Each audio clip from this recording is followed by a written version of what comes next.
जैसे ही राजवीर के मुंह से शब्द निकले, सभी टीम मेंबर्स सरप्राइज हो गए। अनएक्सपेक्टेडली राजवीर उन दोनों के टैलेंट से इतने ज्यादा इंप्रेस थे कि उन्हें डायरेक्टली सेलेक्ट करने के लिए तैयार हो गए। श्वेता ये सुनकर बहुत ज्यादा खुश हो गई थी। वो मुस्कुराते हुए बोली, पापा देखा, मैंने कहा था ना कि मैं पावरफुल लोगों को खोज सकती हूँ, लेकिन आपको अभी भी मुझ पर भरोसा नहीं है। मुझे पता है। मास्टर देबू धीरे से मुस्कुराए और बोले, हम दोनों आपकी स्पेशल फोर्सेस को ज्वाइन करेंगे या नहीं, ये एक्चुअली पुष्कर के ऊपर डिपेंड करता है। अगर वो भी आपकी फोर्सेस को सेलेक्ट करते हैं तो हम भी अपनी पूरी जी जान लगाकर स्पेशल फोर्सेस को जिताने की कोशिश करेंगे। हाँ, हम पुष्कर के कहने पर ही चलते हैं। अगर वो कहेंगे रुको तो हम रुकेंगे, अगर वो कहेंगे कि यहां से जाना है तो हम चले जाएंगे। मास्टर जग्गी बोला। पुष्कर? डायरेक्टर राजवीर ये सुनकर थोड़ा हैरान थे। उन्होंने इस नाम का जिक्र पिछले कुछ समय में बहुत ज्यादा सुना था। क्या ये वही पुष्कर है जो पिछले कुछ समय से लाइमलाइट में है? क्या वह भी यहाँ आया हुआ है? अक्षिता ने पूरी टीम को चारों तरफ से देखा, ये ढूंढने के लिए कि ये पुष्कर कहाँ था। श्वेता तुरंत दौड़ते हुए टीम मेंबर्स की तरफ गई और पुष्कर, जो नहीं आना चाहता था, उसको खींचकर बाहर ले आई। हर कोई पुष्कर को देखकर निराश हो गया। क्या यही है पुष्कर? ये तो कोई स्टूडेंट लग रहा है। क्या सचमुच वही पुष्कर है?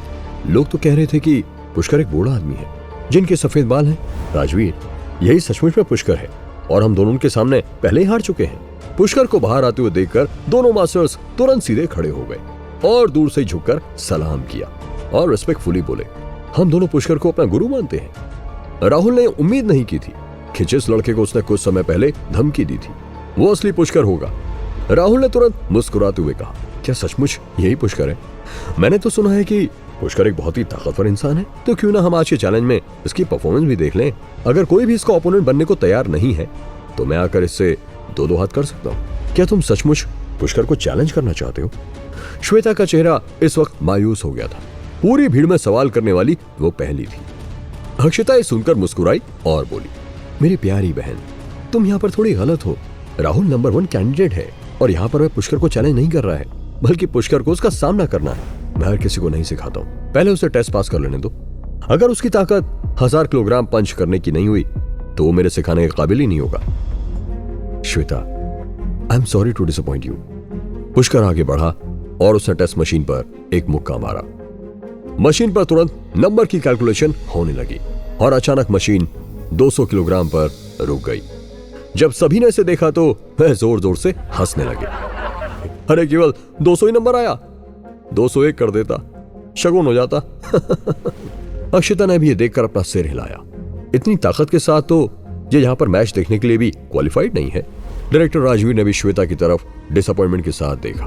उसने पुष्कर को कुछ नहीं कहा, बल्कि उल्टा उसे तो पुष्कर पर बहुत ज्यादा दया आ रही थी।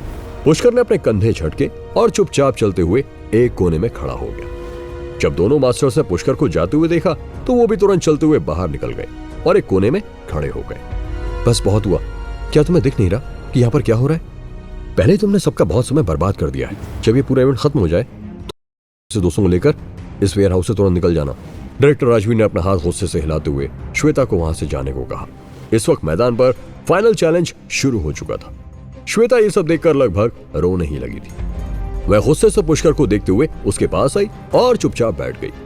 वह भी अपने मन में सोच रही थी कि वह कैसे पुष्कर को सीरियसली ठेस देने के लिए मना सकती थी।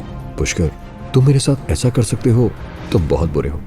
श्वेता इस वक्त पुष्कर को जोर से मारना चाहती थी, लेकिन साथ ही साथ वह डरी हुई भी थी कि कहीं पुष्कर सच में गुस्सा ना हो जाए। पुष्कर ने मैदान की ओर देखा जहां चैलेंज कंपटीशन चल रहा था और एक गहरी आवाज में बोला, तुमने भी तो कस्टम को फोन करके मुझे जबरदस्ती यहां बुलाया था। तब क्या तुम बहुत अच्छी थी?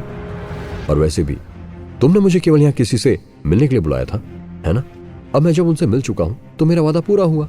तुम स्पेशल फोर्सेस को क्यों नहीं ज्वाइन करना चाहते? पूरे देश के सभी महान फाइटर भी यहां आने के लिए तरसते हैं। तुम पूरे देश में सबसे ज्यादा इज्जत यहां से पा सकते हो। श्वेता को समझ में नहीं आ रहा था कि जब सब लोग स्पेशल फोर्सेस में घुसने के लिए अपना पूरा जोर लगा रहे थे तो पुष्कर को कोई फर्क क्यों नहीं पड़ रहा था। पुष्कर ने चुपचाप उसे देखा, एक पल को कुछ सोचा और फिर धीरे से बोला, क्योंकि जो भी कुछ स्पेशल फोर्सेस में रहने से मुझे मिल सकता है वह सब कुछ मेरे पास पहले से ही है, लेकिन जो मुझे चाहिए वो तुम्हारा स्पेशल फोर्स मुझे नहीं दे सकता। क्या पुष्कर डर गया था? क्या पुष्कर राहुल से मुकाबला करेगा? जानने के लिए सुनते रहिए ये एक्साइटिंग कहानी सिर्फ पॉकेट FM पर।